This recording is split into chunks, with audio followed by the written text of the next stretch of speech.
Chapter 25 Cholesterol. Dinner at the Finneys was an experience. When we arrived, Mary Lou's brothers were running around like crazed animals, jumping over the furniture and tossing footballs. Mary Lou's older sister, Maggie, was talking on the telephone and plucking her eyebrows at the same time. Mr. Finney was cooking something in the kitchen with the help of 4-year-old Tommy. Phoebe whispered, "I am not too optimistic about the possibilities of this meal."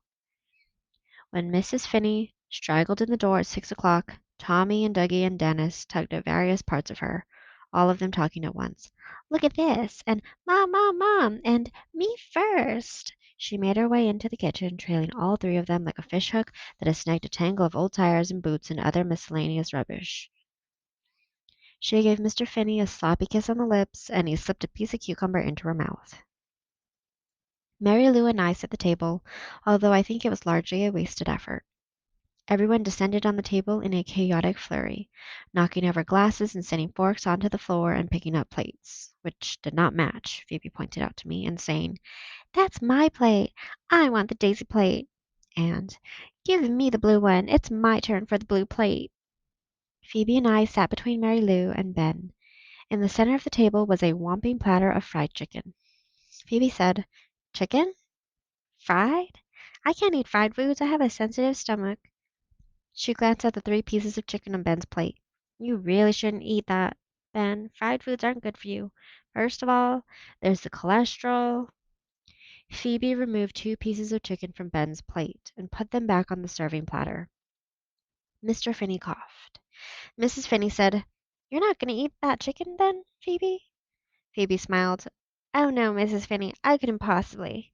Actually, Mr. Finney shouldn't be eating it either. I don't know if you're aware of this, but men should really be careful about their cholesterol." Mr. Finney stared down at his chicken. Mrs. Finney was rolling her lips around peculiarly. By this time, the beans had been passed to Phoebe. "Did you put butter on these beans, Mrs. Finney?" "Yes, I did. Is there something wrong with butter?" "Cholesterol," Phoebe said. "Cholesterol in the butter." "Ah," Mrs. Finney said. "Cholesterol." She looked at her husband. "Be careful, dear. There's cholesterol on the beans." I stared at Phoebe. I am sure I was not the only one in the room who wanted to strangle her. Ben pushed his beans to one side of his plate.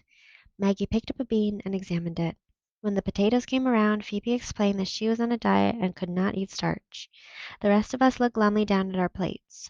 There was nothing at all on Phoebe's plate. Mrs. Finney said, "So what do you eat, Phoebe?"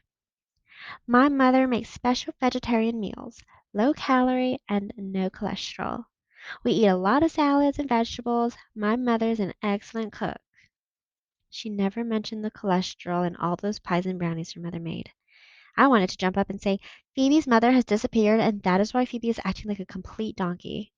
But I didn't. Phoebe repeated, "A truly excellent cook."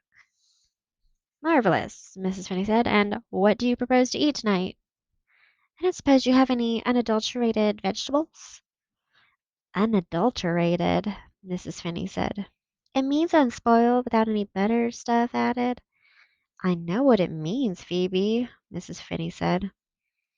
"I can eat unadulterated vegetables, or if you have any red bean salad handy, or stuffed cabbage leaves, broccoli and lentil casserole, macaroni and cheese, vegetarian spaghetti."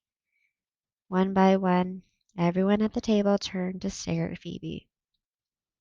Mrs. Finney got it from the table and went into the kitchen. We heard her opening and closing cupboards. She returned to the doorway. "Muesli?" she asked Phoebe. "Can you eat muesli?" Phoebe said, "Oh, yes, I eat muesli for breakfast." Mrs. Finney disappeared again and returned with a bowl of dried up muesli and a bowl of milk. "For dinner?" Phoebe asked. She gazed down at the bowl. "I usually eat it with yogurt on it, not milk," she said. Mrs. Finney turned to Mr. Finney. "Dear, did you buy yogurt this week?" "Blast it! How could I forget the yogurt?" Phoebe ate her dried up muesli without milk. All throughout dinner I kept thinking of Bybanks and what it was like when we went to my grandparents' house for dinner. There were always tons of people, relatives and neighbors, and lots of confusion. It was a friendly sort of confusion, and it was like that at the Finneys. Tommy spilled 2 glasses of milk. Dennis punched Dougie, and Dougie punched him back. Maggie socked Mary Lou, and Mary Lou flipped a bean at her. Maybe this is what my mother had wanted, I thought, a house full of children and confusion. On the way home, I said, "Didn't everyone seem unusually quiet after dinner?" Phoebe said, "It was probably because of all that cholesterol sitting heavily on their stomachs." I asked Phoebe if she wanted to spend the weekend at my house.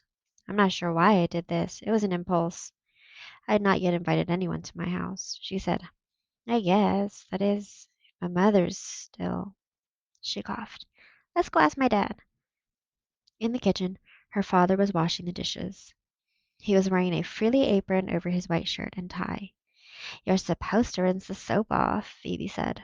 "And is that cold water you're using? You're supposed to use really, really hot water to kill the germs." He didn't look at Phoebe. I thought maybe he was embarrassed to be caught doing the dishes. "You've probably washed that plate enough," Phoebe said. He had been rubbing it around and around with the dishcloth. He stopped and stared down at the plate. I could practically see the birds of sadness pecking at his head, but Phoebe was busy swatting at her own birds. "Did you call all of Mom's friends?" Phoebe asked. "Phoebe," he said, "I'm looking into it. I'm a little tired. Do you mind if we don't discuss this now?"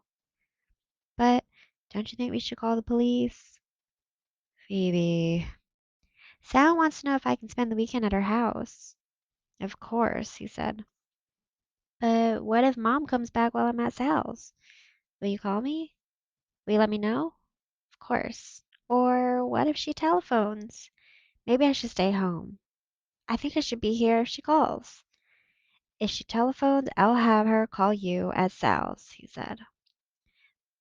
"But if we don't have any news by tomorrow," Phoebe said, "we should definitely call the police. We've waited too long already. What if she's tied up somewhere and wait for us to rescue her?" At home that night, I was working on my mythology report when Phoebe called. She was whispering. When she went downstairs to say goodnight to her father, he was sitting in his favorite chair staring at the television, but the television wasn't on.